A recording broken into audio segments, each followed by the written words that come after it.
مجھے حیرت اس پر ہوتی ہے. میں اہل حدیثوں کا احترام کرتا ہوں, میرے لسنر میں بہت سارے اہل حدیث ہیں, میرے دوستوں میں بھی ہیں, لیکن مجھے عجیب حیرانگی ہوتی ہے آپ اپنے آپ کو سلفی کہتے ہیں مگر اسلاف کی مانتے ایک بھی نہیں ہیں. آپ سلف میں آپ دکھا دیں کہ کوئی ہر قسم کے موضوع پہ مسا کو انہوں نے جائز قرار دیا, کوئی سلف میں دکھا دیں, تو نام رکھ لینے سے نہیں آپ سلفی ہو جاتے.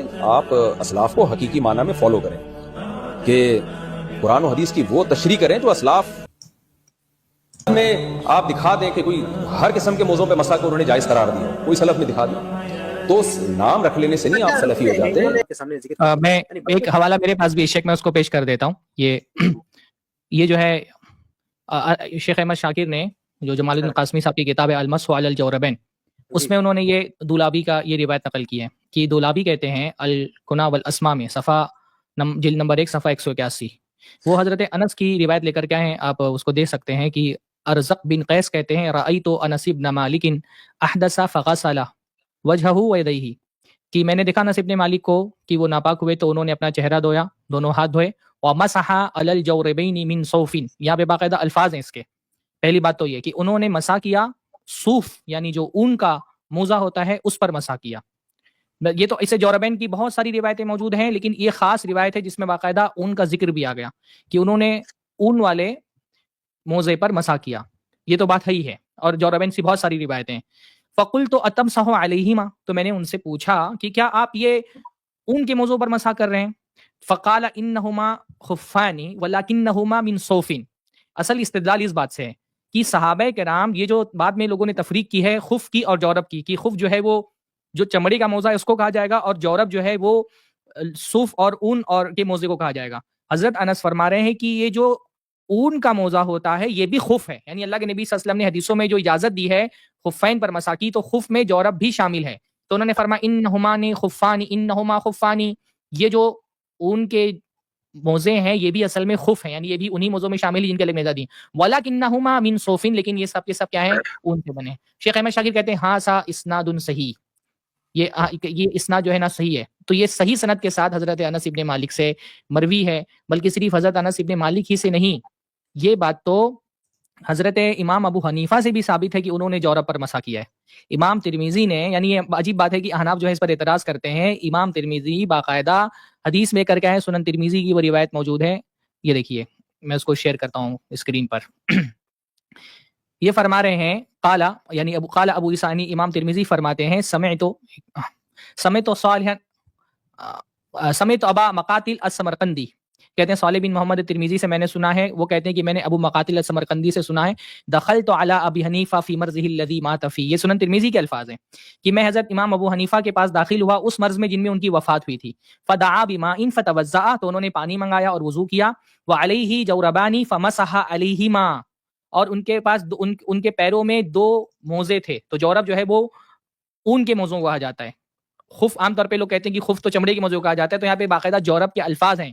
کہتے ہیں کہ ان کے پیروں میں 2 اون کے موزے تھے. فمسح علیہما, اور ان پر انہوں نے مسح کیا. ثم قال, پھر کہا فعلت اليوم شيئا لم اكن افعله, میں نے آج ایک ایسا کام کیا جو اس سے پہلے میں کبھی نہیں کرتا تھا. مسحت علی الجوربین, میں نے اون کے موزوں پر مسح کیا. وہما غیر منعلین, جبکہ اس میں نے جوتے نہیں پہنے ہوئے تھے. اس لیے امام ابو حنیفہ کے بارے میں یہ بات کئی ایک علماء نے کہی ہے کہ یہ انہوں نے پہلے جو ہے نا یہ اس کے قائل نہیں تھے, اور آخری عمر میں امام ابو حنیفہ اس بات کے قائل ہو گئے کہ اون کے موزوں پر مسح کیا جا سکتا ہے, یہ اس کے قائل ہو گئے. اچھا, صرف امام حنیفہ ہی نہیں, اور بھی علماء ہیں جو اس کے قائل ہیں. جیسے ایک مثال میں آپ کو یہ دے دیتا ہوں, دیکھیے یہاں پر یہ الموسوعۃ الفقہیہ ہے, اس میں انہوں نے لکھا ہے کہ وروی رجوع ابی حنیفہ الیہ فی مرضی, کہ پہلے امام حنیفہ جواری پر مسح کے قائل نہیں تھے, لیکن اپنے مرض میں ان سے روایت کیا گیا کہ انہوں نے رجوع کر لیا.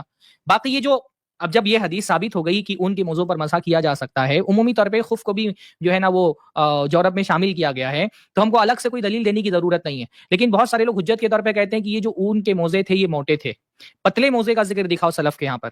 تو آپ دیکھیں کہ یہ موسوعۃ الفقہیہ کی عبارت ہے, یجوز المسح علی الجوربین مطلقا. ایک قول مفقہا کے یہاں پر یہ ہے کہ مطلق اون کے موزوں پر مسح جائز ہے, ولو لم یکونا صفیقین, اگرچہ وہ موٹے نہ ہوں, اگر اون کے موزے موٹے نہ ہوں تب بھی ان پر مسح کیا جا سکتا ہے. وہذا مذہب الظاہریہ, اور یہ ظاہریہ کا مذہب ہے. وبہ قال بعض السلف, اور یہی بات سلف نے کہی ہے. کہتے ہیں سلف سے دکھاؤ, دیکھیے یہی بات سلف نے کہی ہے, اور اس کا حوالہ انہوں نے کیا دیا ہے, یہ امام نووی کی عبارت ہے. کہہ رہے ہیں قال النووی حکا اصحابنا عن عمر وعلی رضی اللہ عنہما جواز المسح علی الجورب وان کان رقیقا.